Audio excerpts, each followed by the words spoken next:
नमस्कार दोस्तों, मेरा नाम है आशुतोष और आप देख रहे हैं डायनामिक इम्पल्शन। आज के इस वीडियो में हम बात करेंगे 23 अप्रैल 2022 के करंट अफेयर्स के ज्ञान को कभी भी छोड़ना नहीं चाहिए, इसलिए वीडियो को अंत तक अवश्य देखिएगा।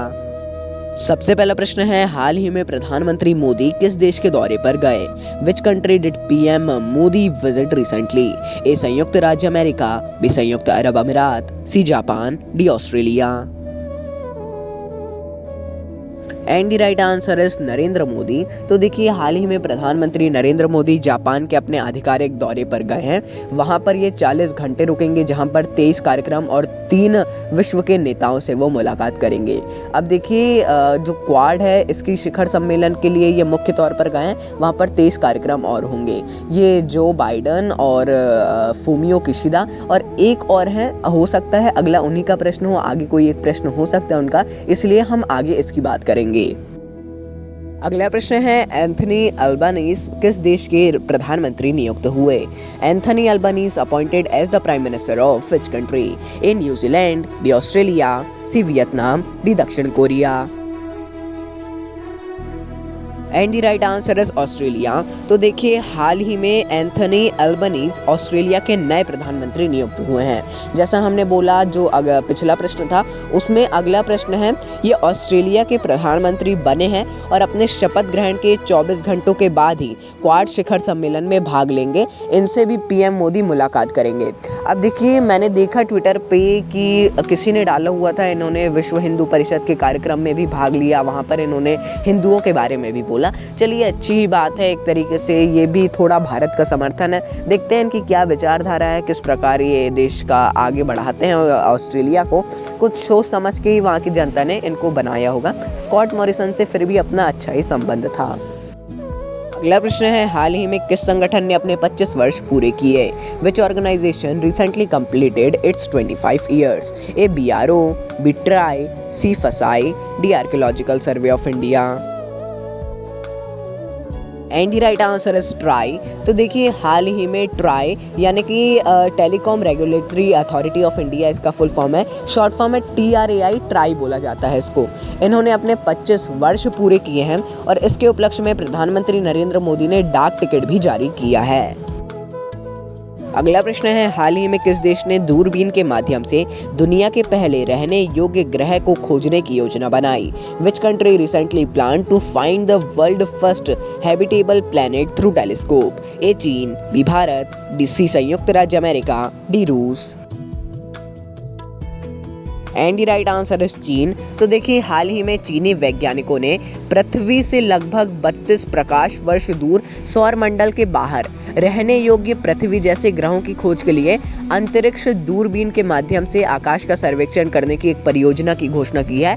बहुत ही बड़ा प्लान है इनका ये। यदि ये सफल होता है तो सिर्फ चीन के लिए तो बड़ी बात होगी ही, लेकिन ये एक पूरे अपने अर्थ के लिए, पूरी पृथ्वी के लिए एक बड़ी बात होगी यदि ऐसा और अपने सौर मंडल से बाहर मिल जाता है। तो सौर मंडल के अंदर भी मिलता है ऐसा कोई प्लैनेट तो भी चल जाएगा, बाकी अपन तो जानते ही हैं अधिकतर प्लैनेट्स को, ऐसा नासा कहता है।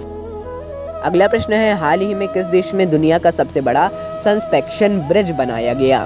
Recently in which country the world largest suspension bridge was built? A चेकिया, B Austria, C Hungary, D Slovakia. And the right answer is चेकिया। तो देखिए, हाल ही में चेकिया, यहाँ चेक किया लिखा है, ये गलती हो गई है, माफ़ी चाहेंगे। चेकिया क्वेश्चन में आपको दिया है, आंसर में भी दिया है। इसे चेक गणराज्य भी बोला जाता है। उन्होंने दुनिया का सबसे बड़ा और लंबा और खुला हुआ, देखिए 3 हो गए, सबसे बड़ा, लंबा और खुला हुआ सस्पेंशन ब्रिज बनाने की घोषणा की है।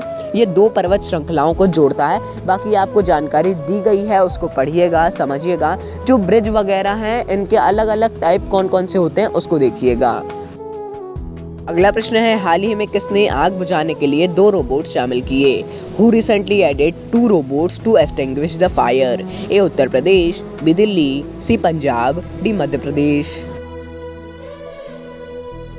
And the right answer is Delhi. तो देखिए, हाल ही में दिल्ली सरकार ने आग बुझाने के लिए अपनी टीम में 2 रोबोट को शामिल किया है, जो कि एक अच्छी बात है। ये सकरी गलियों यानी पतली गलियों, जंगल, बेसमेंट, गोदाम, यदि सीढ़ियां हैं उसमें, ये ऐसी जगहों पर आग बुझाने में सक्षम होगा, जो कि एक बहुत ही ज़्यादा अच्छी बात भी है। अब देखिए रोबोट्स वगैरह का आना अच्छा भी है, बुरा भी है। अलग अलग चीज़ें हमें रोज़ देखने को मिलती हैं यदि आप देखते रहते हैं। साइंस एंड टेक्नोलॉजी में यदि आपका इंटरेस्ट है तो इसके बारे में आपको अवश्य पता होगा, नहीं है तो एक बार पढ़िए, हो सकता है इस पर आपका इंटरेस्ट हो जाए।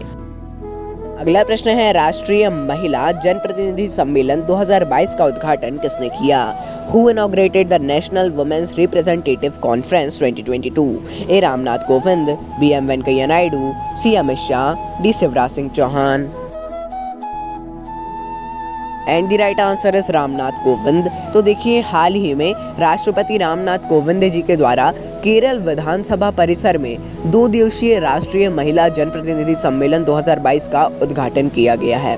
ये 2 दिवसीय सम्मेलन है जिसमें महिलाओं के अधिकार, लैंगिक समानता, निर्णय लेने वाली संस्थाओं और भी बाकी, मतलब वो अपना प्रतिनिधित्व स्वयं करें, किसी पर वो ऐसा ना रहे, मतलब वो अपना एक समानता टाइप की, जो कि हमेशा से ही बना आ रहा है एक मुद्दा टाइप का, उसी के लिए इसको किया जा रहा है। विधानसभा में केरल के किया गया है।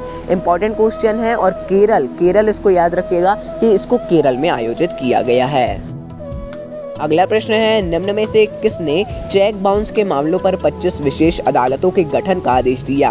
Who among the following ordered the formation of 25 special court on check bounce cases? A. Supreme court, B. Jabalpur high court, C. राष्ट्रपति, डी. भारतीय reserve bank. And the right answer है सुप्रीम कोर्ट। तो देखिए हाल ही में सुप्रीम कोर्ट ने cheque bounce के मामलों पर 25 विशेष अदालतों के गठन के लिए आदेश दिए हैं। चेक बाउंस यानी कि क्या होता है, तो जो बैंक के चेक होते हैं ये उसका मामला है, आप समझ गए होंगे, वैसे बता दिया मैंने फिर भी। अब चेक बाउंस के लिए बड़ी संख्या में पूरे देश में लंबित मामलों को देखते हुए ऐसा किया गया है। एक अच्छा फैसला भी है ये सुप्रीम कोर्ट का। तो दोस्तों ये था अंतिम प्रश्न। आपको किसी भी वीडियो से जुड़ा हुआ, इस वीडियो या किसी अन्य वीडियो से जुड़ा हुआ कुछ भी डाउट हो, आप कमेंट सेक्शन में पूछ सकते हैं। मिलते हैं अगले वीडियो में। नमस्कार। Dynamic impulsion.